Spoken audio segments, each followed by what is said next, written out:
In this guide, I'm going to show you how to change Google Chrome language back to English step by step. This is Aiden from JustPause, and before we get into this guide, make sure to like the video and subscribe to the channel with all notifications on. It really does help with the channel and it lets us know that you want more content like this, so we greatly appreciate it. If at any point throughout this guide you did have any questions, just ask them down in the comment section below and we can help you out further. I'm going to be doing my best to reply to every single comment down there. First things first, open up Google Chrome and you need to click the three dots up in the top right corner and then scroll down and select settings. This is going to be the second thing from the bottom. Select it, and in this left hand menu you need to find languages. This is going to be after this first line, the first little option here.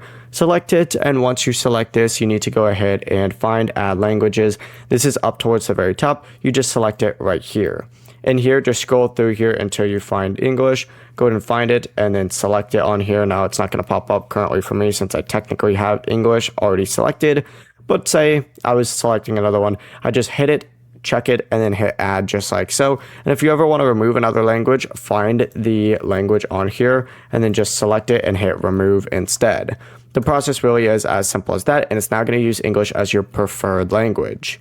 Before you do leave, make sure to like the video and subscribe to the channel with all notifications on. It really does help with the channel and it lets us know that you want more content like this. We'd greatly appreciate it. And if at any point throughout this guide you did have any questions, just ask them down in the comment section below and we can help you out further. I'm going to be doing my best to reply to every single comment down there. Peace.